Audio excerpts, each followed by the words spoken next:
Okay, so let's go ahead and build the UI. And the requirements are pretty minimal for the UI for this one, for the progress check. So um, in console UI, we need to have a class. So we're going to do class console UI. And then I'm going to make everything static because that's what I'm going to end up doing for the web version. Or actually, I'm going to make everything be a class method that can be a class method. So anyways, so I'm not going to have a constructor mainly because you can only have one UI at a time. And so you don't really need to have separate objects for each UI because there is only one. So that's called a singleton design pattern. And it tends to make sense when you're talking about things that you only have one of.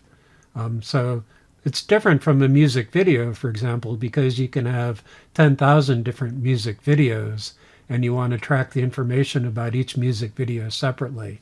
But in terms of a user interface that the user is typing into and seeing results in, there's really only one of those. And in terms of connection to the database, we're also only going to have one connection to the database to minimize overhead. So for those things, having a singleton actually kind of makes sense.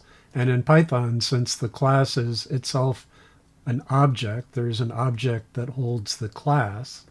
You can store properties directly on the class, and then you only have one class, you only have one database, you only have one UI, you only have one UI class. So all works out. So we're going to have two things. We're going to have an init method and a run method, and possibly some constant class variables as well. So are just constants, because a constant variable is a constant. So let's make an init method, and this is going to be a class method because it can set properties of the class.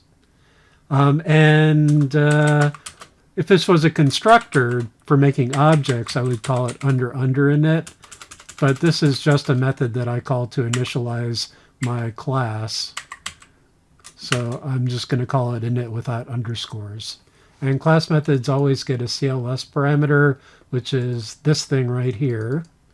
But by using CLS as a parameter, I can change the name of this class without breaking all my code. Whereas if I hard code console UI inside the code, I have to fix all of those console UIs. Anyways, what I'm going to do here is get my list of videos out of database.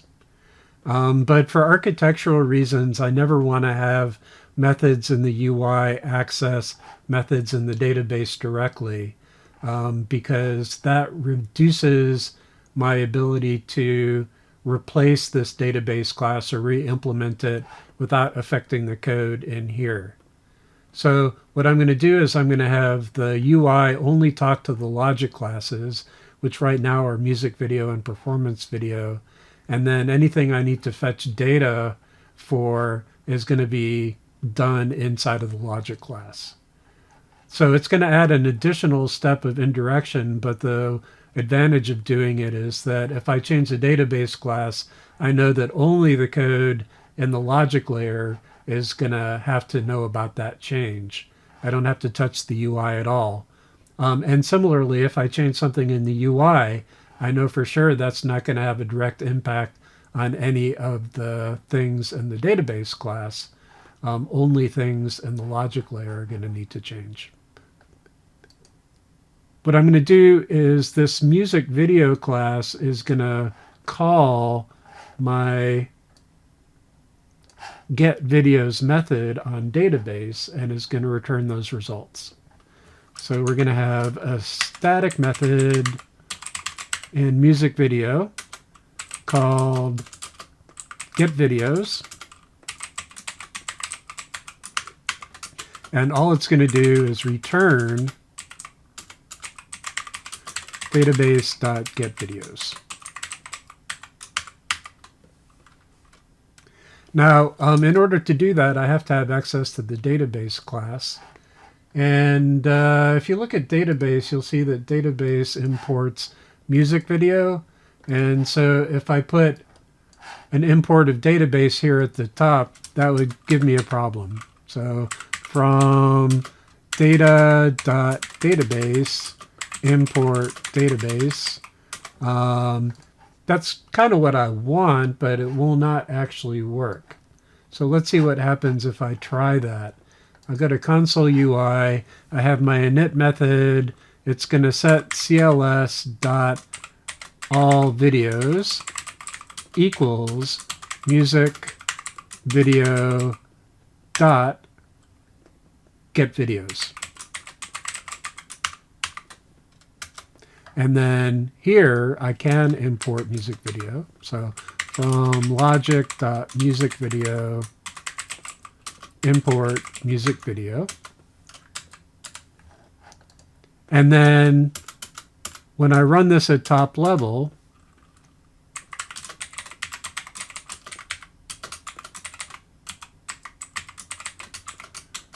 what it's going to do is it's going to call console UI.init.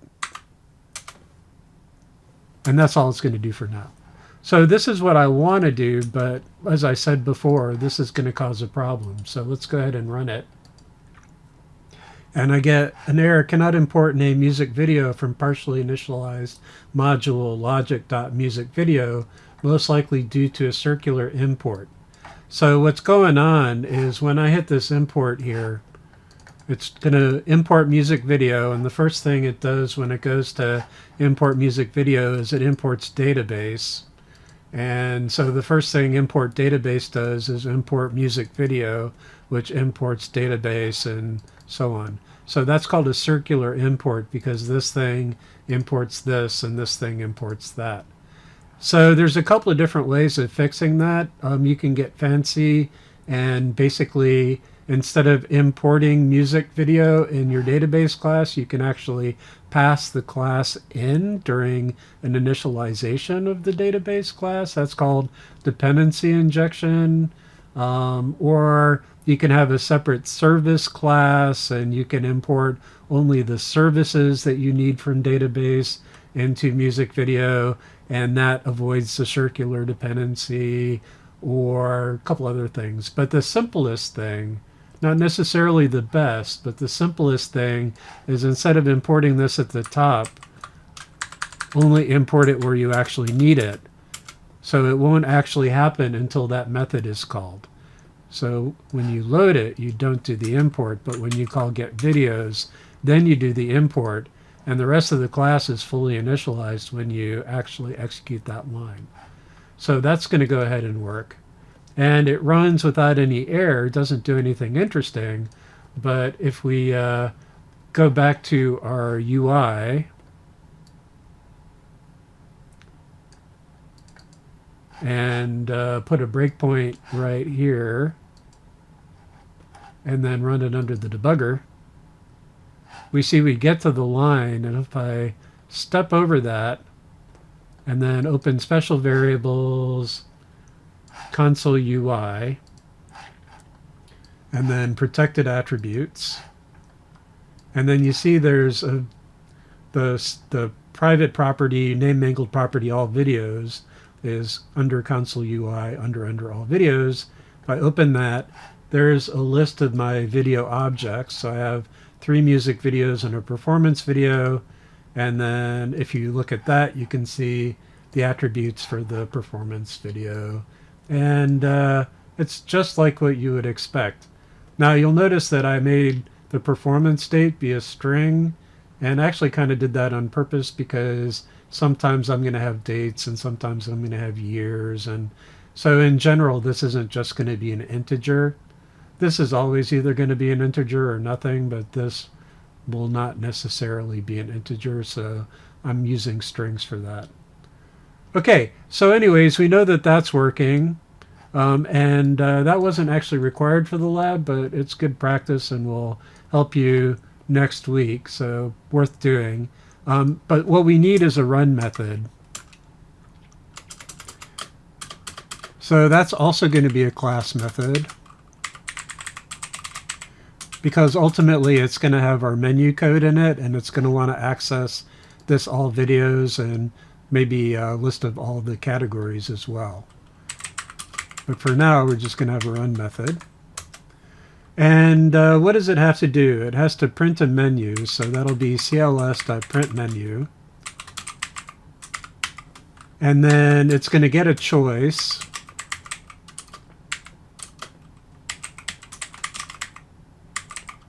And I'm going to flesh this in a minute, but and then it's going to have an if-then-else statement. So if choice equals, and then we're going to have some choices. So right now we only have to have X for exit. Then we're going to break out of, well, what we could do is just return, but what we're going to do instead here is we're going to put this thing in a loop. So while true, this thing's going to run forever, but if the user types X, we're going to break out of the loop. And so that's going to cause the program to return. So this get choice, what I want to do here is I want to have a list of all of the choices. So that's going to be a constant choices. And it's going to be a list that's going to include X. And then I'm going to actually have two choices. I'm going to go a little beyond the requirements for the lab. So let's do L and X. So choices. So if so, my particular flavor of select item is what I'm going to use for making the choice. And so the first thing is going to be a prompt, and the second thing is going to be an error message, and then it's going to be the list of choices. And that's all I'm going to need to, and I'm not going to supply a map for this. So for the prompt, it's going to be please select an item, and I will have already printed the menu. And then the error message is going to be item must be a choice in the menu. And then my choices are going to be cls.choices. Okay, and then so if choice is X, I'm going to break elif choice is L. I'm going to call cls.list videos. And then I need a list videos method, so that's going to be a class method.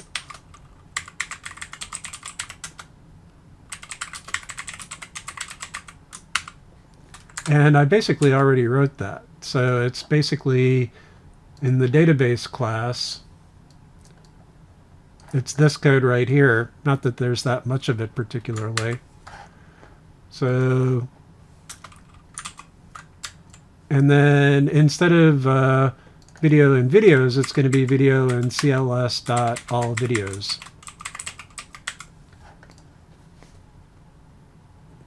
All right. So the only thing I need now, so this is going to be actually select item, was the name of the input validation. And that's an input validation, so I need to import it. So from UI.input validation, import select item. And then I also need print menu. So now print menu doesn't need to access anything outside of itself. So that can be a static method.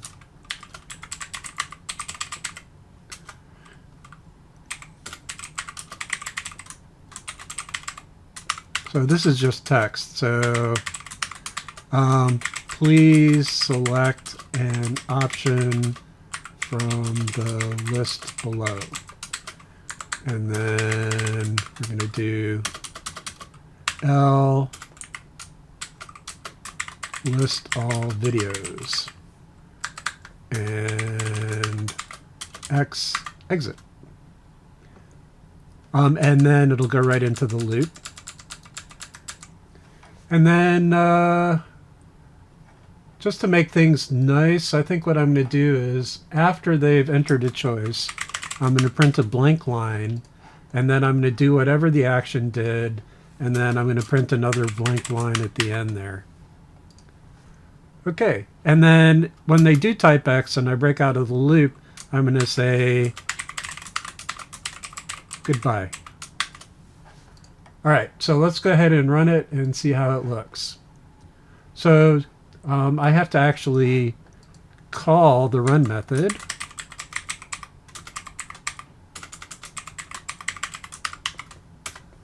And now let's run it. All right, so let's print the list of videos. Oh, I need a space after that. Select an item. So let me put that here. And then I'm going to type L. So it printed my list of videos. And then it printed the menu again. And then I'm going to type X. And it says goodbye. So let's do that one more time. And then we'll type L again. Now there's a space there. And L. And then anything other than L or X, item must be a choice in the menu. And then X, and it exits. So that's everything for the progress check. So what I'm going to do to wrap this up is git status. So there's all the files that have changed. Git commit -m, and then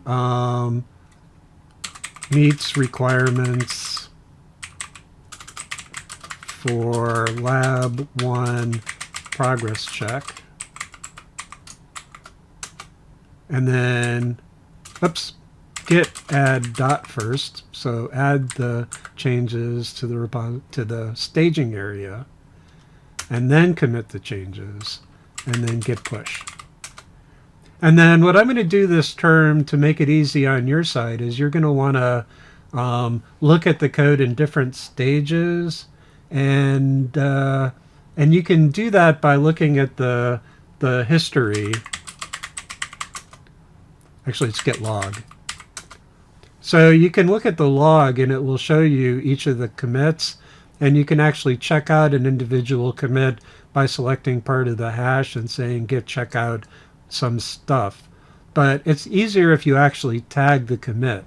So what I'm going to do is I'm going to add tags to each of the major stages. So okay, so I pushed everything, and then I went to tag it, and I used lab 1 progress check for the tag, but I should have used lab 2 progress check.